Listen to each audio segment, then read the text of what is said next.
Georgia Congressman Richard McCormick, who's spending a few minutes with us before he gets to the floor, and also lawyer, GOP strategist Ford O'Connell. Gentlemen, it's great to have you in today. Thanks for being with us. So, Congressman McCormick, you are set to vote, and tell us it will be for Mike Johnson, I'm assuming. Tell us why.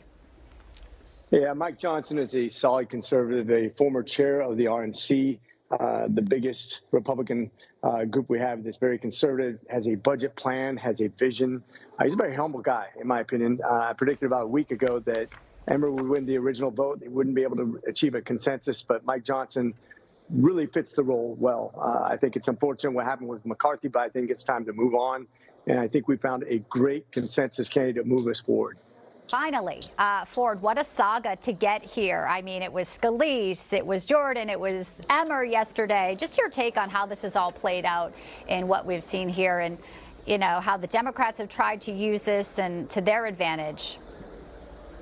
Yeah, look, I think Rep. McCormick's absolutely right here. Look, I think when it comes to Johnson, he's a committed conservative. He is someone who has the support of Donald Trump. And frankly, he has the trust of a vast majority of the conference. And I think that was missing before in the other previous candidates that Republicans have put up here. Look, Democrats want to say that Republicans are in chaos. They can't govern. I think there's exhaustion now, and it's time for the Republicans to move forward and do the people's business, both at home and abroad.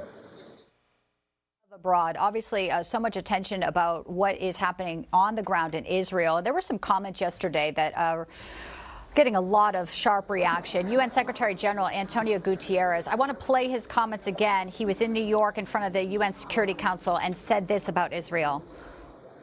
It is important to also recognize the attacks by Hamas did not happen in a vacuum.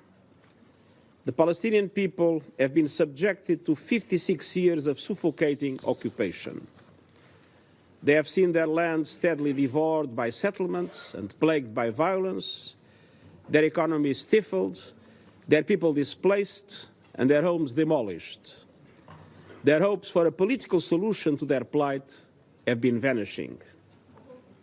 Okay, today he said he was shocked by some of the misinterpretations of his comments, but clearly, Congressman McCormick, some say it was very clear what he was saying. And an interesting note, Israel's ambassador to the UN, Gilad Erdan, who was booted after protesting Iran's President Ibrahim Raisi just a month ago, was chiming in as well, saying that this is United Nations Secretary General and talking about Israel this way should not be tolerated in any way, shape, or form. Yeah, I'm not a big fan of the UN. I haven't been since '94 when I was in the Rwandan crisis. I think it's proven itself to be anti-Semitic, anti-American. This inflammatory rhetoric does not help. The fact that the Israel broke down the settlements, moved out of Gaza, gave them all the room they needed, and then they were attacked, and literally the egregious evils that we saw. I mean, I've never seen anything like. I'm an ER doc, and I'm a guy who was a veteran from Afghanistan. I was the head of emergency medicine, and I saw some horrible things. This exceeds all of that, and there is no excuse for this. There's no way you can justify anything that they did. This was planned in a vacuum, absolutely, where they're relative to peace, and they disrupted that with something as heinous and evil as anybody's ever seen in the world. You know, separating fact from fiction, clearly, not just the UN, but there are certain members of Congress refusing to accept some of the facts. I just want to get your reaction forward to Congresswoman Rashida Tlaib. She wants an independent investigation now into the hospital attack in Gaza. And it's clear that it was erroneous reporting. Reporters ran with Hamas. And even now there's, you know, concrete evidence. Yet she's saying that there should be another look into this. How can she continue to push this when we know how incendiary it is and how much this could actually shape the narrative on the war and cause us even more harm in our forces overseas that are already being attacked? Look, Congresswoman Tlaib is basically a charmless disappointment. I don't know of a bigger carnival barker of anti-Semitism and anti-American values. Unfortunately, the Democrats in the mainstream media in America don't hold her accountable. Hopefully, the new Republican Congress will. Should she be censured, Congressman McCormick?